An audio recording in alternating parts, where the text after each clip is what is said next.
दोनों की प्रेम कहानी एकदम फिल्मी थी, वही पहली नजर का प्यार। शायद यही वजह थी कि मन के किसी कोने में एक उम्मीद थी कि इस कहानी का अंत भी ज्यादातर हिंदी फिल्मों की तरह ही होगा, सुखद। चंचल और शोभित ने प्यार करने से पहले कभी कुछ नहीं सोचा था, लेकिन एक बार प्यार हो जाने के बाद दोनों बहते पानी की तरह आगे निकलते गए। शोभित ने जल्दी ही शादी करने के इरादे से MBA के ऐसे इंस्टीट्यूट में एडमिशन ले लिया जो नौकरी दिलाने का वादा करता हो।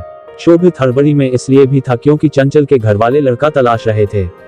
किस्मत और मेहनत रंग ला रही थी।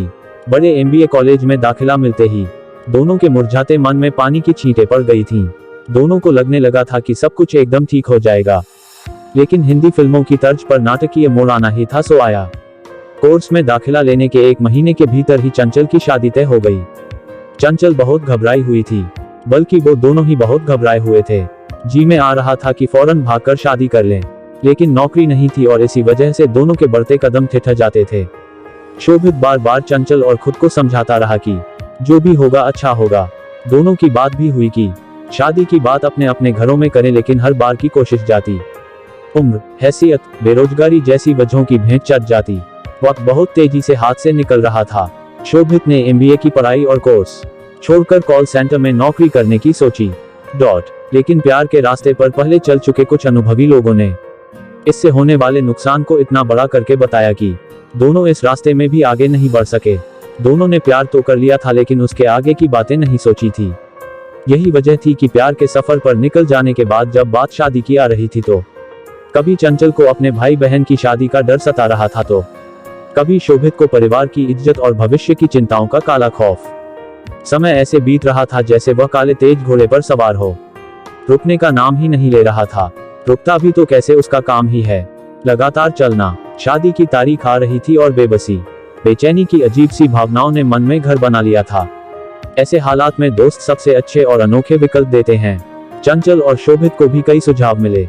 चंचल की शादी का दिन आते आते हर बड़े से छोटे मंदिर तक नंगे पांव जाने और 101 रुपये का प्रसाद चढ़ाने का वादा भगवान से मैं कर चुका था, पर महंगाई के इस दौर में 101 रुपये से होता क्या है, शायद भगवान को भी ये मंजूर नहीं था। निराश होकर शोभित ने नास्तिकता और वास्तविकता की ओर कदम बढ़ा दिए। शादी तय होने से लेकर शादी के दिन तक लड़के का फोन नंबर और पता फेसबुक से निकालकर कुछ जुगत भिड़ाने की कोशिश भी नाकाम रही थी।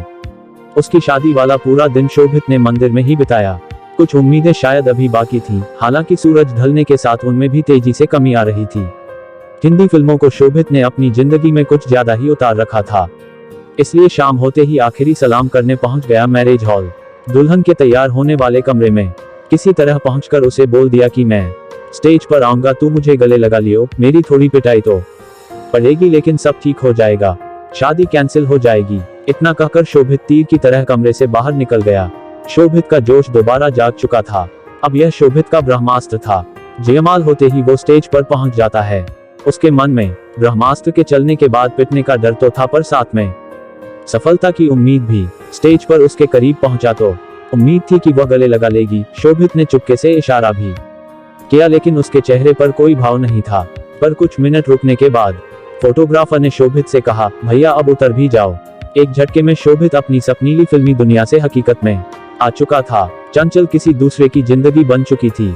लौटने के बाद एकटक पत्थर सी आंख लिए शोभित रियल लाइफ से निकलकर अपनी जिंदगी की फिल्म को रिवाइंड होते हुए देख रहा था।